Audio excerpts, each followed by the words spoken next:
sharing arrangements in different states will be initiated immediately and concluded at the earliest in a collaborative spirit of give and take.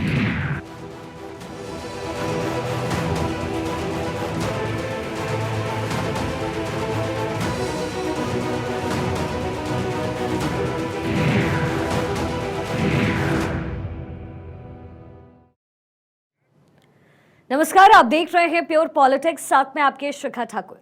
Sharad Pawar के घर पर विपक्ष गठबंधन India गठबंधन की इस वक्त बैठक चल रही है। इंडिया गठबंधन की समन्वय समिति की ये पहली बैठक है और मुंबई में हुई बैठक के मुताबिक आज होने वाली बैठक में सीट शेयरिंग के मुद्दे पर चर्चा होनी थी, लेकिन आखिर पल में बैठक का एजेंडा ही बदल गया।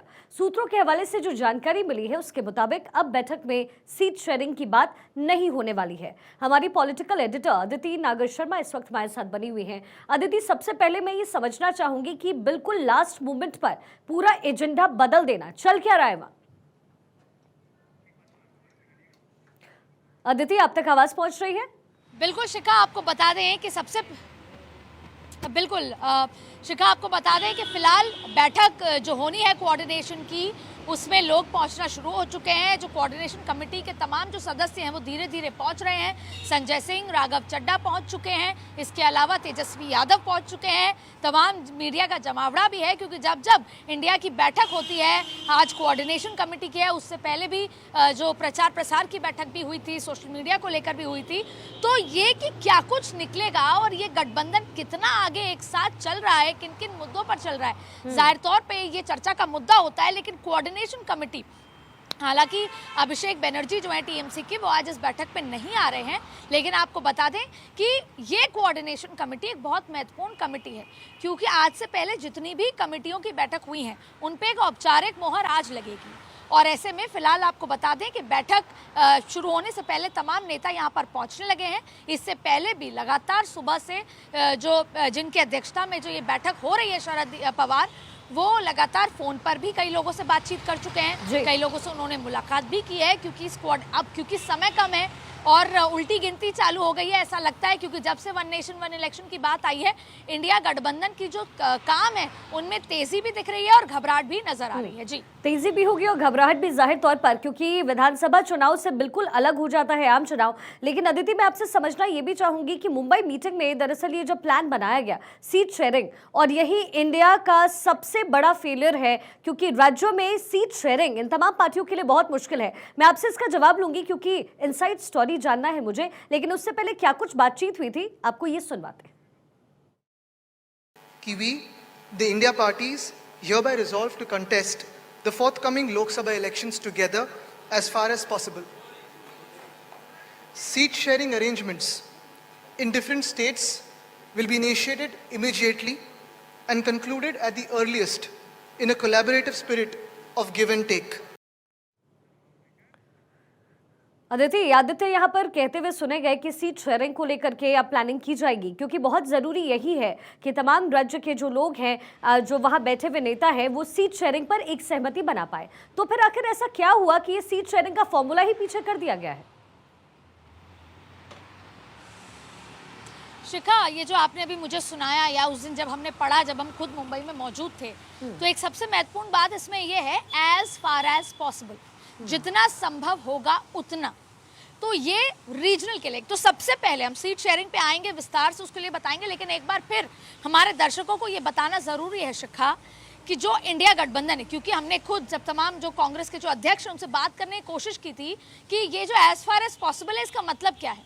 दरअसल इंडिया गठबंधन लोकसभा के लिए बनी गई है, 2024 के लिए बनी गई है, नरेंद्र मोदी का सामना करने के लिए बनाई गई है। विधानसभाओं के लिए कोई पैक्ट नहीं हुआ है। हाँ, आप कोई बड़े भाई की भूमिका में आकर सैक्रिफाइस करना चाहता है तो अलग मुद्दा है, जैसे कि घोसी में हुआ, कांग्रेस ने कहा कि नहीं सपा लड़ेगी, लेकिन बाकी उपचुनाव में ऐसा नहीं हुआ, तो ये एक अलग मुद्दा है रीजनल। लेकिन फिलहाल आपने जो मुझसे सवाल किया था सीट शेयरिंग, जो सबसे बड़ी जो गांठ जिसे बोल रहे हैं, या सबसे बड़ा जो रोड़ा है, वो इंडिया गठबंधन के लिए सीट शेयरिंग का है। सीट शेयरिंग की चर्चा करने से पहले सभी जो दल हैं, जो गठबंधन के दल हैं, उनको सैक्रिफाइस और ईगो इशू को साइड में करना होगा। अब मैं आपको बताऊं कि हमने जब ये पता किया कि आज का एजेंडा क्या क्या है, कोऑर्डिनेशन कमेटी बहुत महत्वपूर्ण है। तो सबसे पहले आया कि चर्चा तो होगी, एक ऊपरी चर्चा कि सीट शेयरिंग को लेकर कितना आगे बढ़ना है, कैसे आगे बढ़ना है, अगली किस बैठक में मुख्यमंत्री और प्रदेश अध्यक्षों को बुलाना है।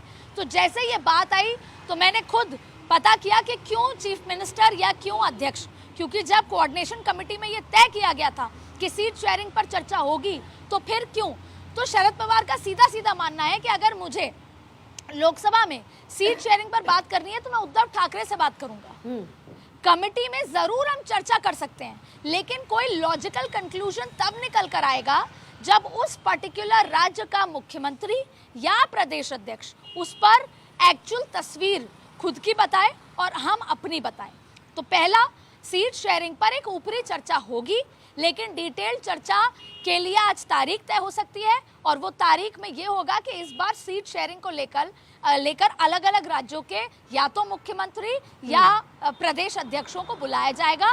वो अपनी तैयारी के साथ आएंगे, दूसरी पार्टी अपनी तैयारी के साथ आएगी उस पर्टिकुलर राज्य के लिए और फिर शेयरिंग पर चर्चा होगी। लेकिन ये बात सही है कि जो कोऑर्डिनेशन कमेटी का एजेंडा था वो अपने दिशा से इसलिए भटक गया जब से वन नेशन वन इलेक्शन की जो शगुफा है वो सामने आ गया है, या फिर ये कह लें कि जब से स्पेशल सेशन आया है तब से इंडिया गठबंधन का जो टॉपिक है, बैठकों की जो एक्चुअल मुद्दा है, वो अपने उद्देश्य से भटक चुका है। जी। और अदिति, जिस तरीके से G20 की सक्सेस हम देख पा रहे हैं, और सिर्फ देश में नहीं विदेश में भी G20 की सक्सेस का बड़ा नाम हुआ है, कहीं ना कहीं बीजेपी इससे भुराएगी। इसलिए बहुत ज़रूरी कि आपको लगता है कि ये जो इंडिया गठबंधन बना है वो एक बार फिर से पुरानी पिच पर खेले, यानी कहने का मतलब कि वो जो पुराने मुद्दे थे वही लेकर इन्हें आना पड़ेगा, नहीं तो फिर ये प्रधानमंत्री मोदी की काट किसको लाएंगे। और दूसरा एक और बहुत महत्वपूर्ण सवाल कि सीट शेयरिंग की तो चलिए बातचीत हो जाएगी, हालांकि फेल वो इसी पिच पर हुए हैं, लेकिन प्रधानमंत्री का चेहरा कौन डिसाइड होगा। ललन सिंह ने अभी बयान भी दिया है कुछ दिनों पहले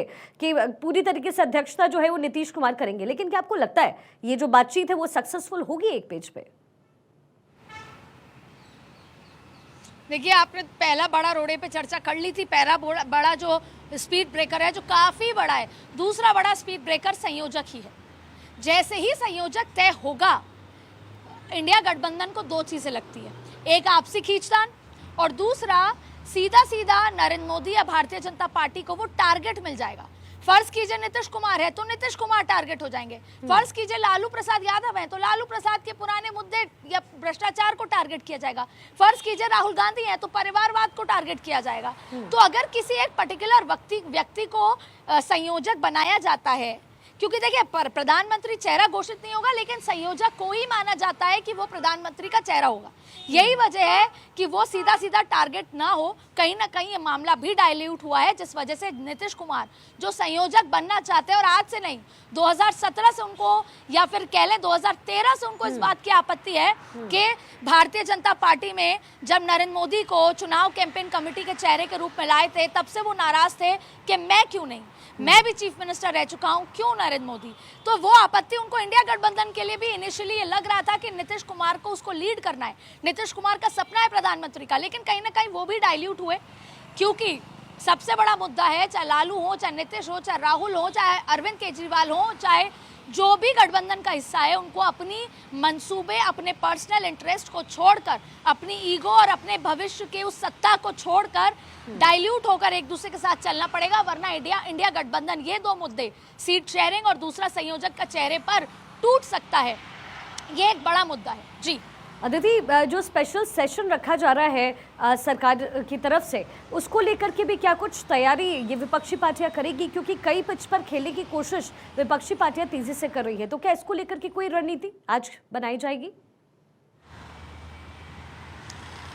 बिल्कुल, आपने देखा होगा कुछ दिनों पहले सोनिया गांधी ने एक बैठक की थी, उसके बाद एक चिट्ठी लिखी, सारे जो विपक्षी दलों की एक बैठक हुई, सोनिया गांधी ने फिर एक चिट्ठी लिखी प्रधानमंत्री को। चिट्ठी में 9 मुद्दे दिए कि आप एक तो बिना बताए, बिना किसी विपक्षी दल से आपने चर्चा की, स्पेशल सेशन बुला लिया, उसके बाद हम चर्चा करना चाहते हैं 9 मुद्दों पे, बेरोजगारी, महंगाई से लेकर तमाम मुद्दों पर, तुष्टीकरण से लेकर तमाम मुद्दों पर 9 मुद्दे सोनिया गांधी ने अपने पत्र में लिखकर प्रधानमंत्री को पहला तो ये सवाल पूछा कि स्पेशल सेशन आया है बिना किसी से पूछे। उसके बाद जवाबी कार्रवाई आई प्रहलाद जोशी की, जो कि संसदीय कार्य मंत्री हैं। उन्होंने कहा कि we are going by the books, by the laws.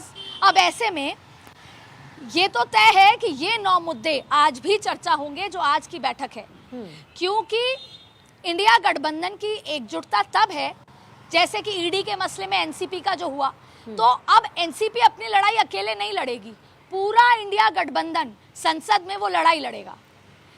अगर किसी भी गठबंधन, इंडिया गठबंधन के पार्टी को किसी भी तरह का इशू है, चाहे निष्कासित करने का संजय सिंह का इशू आया था या कि कांग्रेस का जैसे अधीर रंजन चौधरी का आया था, तो सब एकजुट थे। तो एक बार फिर कोऑर्डिनेशन कमेटी में आज ये चर्चा होगी कि मुद्दे क्या होंगे। उन 9 मुद्दों पर एक बार फिर विस्तार से चर्चा होगी। सर्वदलीय बैठक में जाने से पहले जितने भी विपक्षी दल हैं वो अपनी क्या बात रखेंगे, तो ये तमाम मुद्दों पर आज कोऑर्डिनेशन कमेटी में चर्चा होगी। बहरहाल आपने जो सवाल किया उसका संक्षिप्त में जवाब ये है कि अभी जो इंडिया गठबंधन का जो सबसे फोकस्ड एरिया है वो ये है कि जो स्पेशल सेशन होने वाला है उसमें हमें एकजुट होना है और आक्रामक होना है। सर्वदलीय बैठक में सरकार अगर एजेंडा रखती है तो फिर उस पर जवाबी कार्रवाई करनी है, और अगर एजेंडा नहीं रखती, क्योंकि 370 और दूसरा जो आईपीसी में जो बदलाव हुआ था, इंडियन पीनल कोड, ये सब लास्ट मोमेंट पर आए थे, ये एजेंडे नहीं दिए गए थे। तो ऐसे में विपक्ष को कैसे तैयार होना है, और हर स्थिति में विपक्ष को एकजुट होना है, उनकी बयानबाजी अलग नहीं हो सकती। ये कोऑर्डिनेशन कमेटी का अहम मुद्दा है। इलेक्शन कमीशन को लेकर भी जो इस संसद सत्र में विपक्ष एकजुट होगी और इलेक्शन कमीशन के काम करने के तरीके पर सवाल उठाएगी। जी G20 का जब मंच सजा दी तो तमाम मुख्यमंत्रियों को भी बुलाया गया, बीजेपी की तरफ से, सरकार की तरफ से। नीतीश कुमार भी यहाँ पर पहुंचे और जिस तरीके से प्रधानमंत्री से उनकी मुलाकात हुई वो तस्वीरें खूब वायरल हुई।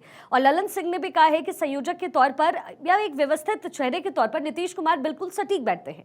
क्या अब आपको लगता है कि इन तमाम विपक्षी जो पार्टीज हैं उनके बीच नीतीश कुमार को चेहरा बनाकर आगे रखा जाएगा? क्योंकि मैं ये सवाल इसलिए भी पूछ रही हूँ क्योंकि जितनी भी अब तक बैठकें हो चुकी है, हमने यही देखा कि पोस्टर में आज भी और अभी भी राहुल गांधी, साथ ही सोनिया गांधी और खड़गे, इन तीनों का चेहरा मुख्यतः रखा जाता है। तो क्या लगता है कि राहुल गांधी को यहां पर पीछे किया जाएगा और नीतीश कुमार संयोजक बनकर आगे आएंगे? देखिए, बार बार एक शब्द का इस्तेमाल हो रहा है, बड़ा भाई की भूमिका, बड़े भाई की भूमिका। अब कांग्रेस जो है सबसे डोमिनेटिंग पार्टी है, जैसे एनडीए में Bharatiya Janata party dominating party है, सिंबॉलिक नहीं है। लेकिन भारतीय जनता पार्टी का डोमिनेंस इसलिए भी अलग है क्योंकि नंबर गेम में भारतीय जनता पार्टी बहुत आगे है एनडीए में। लेकिन ठीक उसी तरह यूपीए में कांग्रेस बहुत डोमिनेटिंग थी नंबर गेम, लेकिन यहाँ पर भी उस तरीके से कांग्रेस बहुत बड़ी पार्टी है। लेकिन यहाँ पर संयोजक की लड़ाई पर, या कह लें कि संयोजक पर ज़्यादा प्रभाव अब इसलिए नहीं दिया जा रहा क्योंकि वो नहीं चाहते कोई भी ऐसा मौका भारतीय जनता पार्टी एनडीए को दिया जाए जिससे इंडिया के अंदर फूट दिखे। जैसे कि लालू प्रसाद ने इंडिया गठबंधन की मुंबई की बैठक में कहा कि हम राहुल गांधी की ताकत बनना चाहते हैं, हम राहुल गांधी को और ताकत प्रदान करें। तो यानी सीधा सीधा लालू प्रसाद राहुल गांधी को आगे बढ़ाना चाहते हैं। ठीक उसी तरह ललन सिंह ने नीतीश कुमार की बात कह दी। तो ऐसे में अगर किसी एक व्यक्ति को बना दिया गया, किसी और ने आपत्ति जताई, कोई बयानबाजी आ गई, तो कहीं ना कहीं सूत्र यही बता रहे हैं, यहाँ तक कि मल्लिकार्जुन खड़गे के भी संयोजक बनने की बात हुई, सोनिया गांधी के संयोजक बनने की बात शुरुआत में हुई थी कि कोई सीनियर बंदा बने। तो ऐसे में शायद इंडिया गठबंधन फिलहाल अगले 2 महीने इस लड़ाई में नहीं आगे बढ़ेगा कि संयोजक किसको बनाया जाए, क्योंकि जैसे ही संयोजक बनाया जाएगा भारतीय जनता पार्टी अपनी स्ट्रैटेजी को बदलकर उस संयोजक को टारगेट करेगी, क्योंकि संयोजक सो कॉल्ड प्रधानमंत्री का चेहरा होगा और जनता के बीच में उस चेहरे को बार बार टारगेट, राजनीतिक तरीके से टारगेट करके गठबंधन को। लेकिन अदिति, मुश्किल इन विपक्षी पार्टियों के लिए ये भी है कि अपने वोटर्स को कैसे टारगेट करें। आपको बहुत संक्षिप्त में आपसे उत्तर चाहूंगी, आखिरी सवाल है मेरा आपसे, और ये जरूरी भी इसलिए है क्योंकि विधानसभा चुनाव ये अलग होते हैं, लोकसभा चुनाव अलग है। ये विपक्षी पार्टियां जब विधानसभा का चुनाव लड़ती है तो एक दूसरे के खिलाफ लड़ती है, लेकिन अब चूंकि विपक्षी पार्टियां एकजुट हो रही है है और वोट मांगा जा रहा है 2024 आम चुनाव के लिए। लेकिन ऐसे में लगता नहीं कि ये तमाम पार्टियां अगर विधानसभा चुनाव में एक दूसरे के खिलाफ लड़ेगी तो फिर जो वोटर्स हैं वो कहीं ना कहीं आम चुनाव के लिए कंफ्यूज हो जाएंगे और इसका फायदा बीजेपी को हो जाएगा। बिल्कुल, बीजेपी इसी का इंतजार कर रही है। और जो हमने पहले ही स्पीड ब्रेकर की बात की, दूसरे स्पीड ब्रेकर, ये तीसरा स्पीड ब्रेकर है।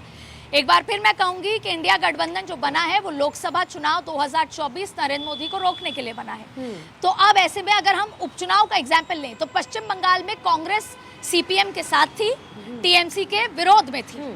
केरला में वही कांग्रेस सीपीएम के विरोध में थी जी। लेकिन उत्तर प्रदेश के घोसी में वही कांग्रेस सपा के साथ थी। बिल्कुल।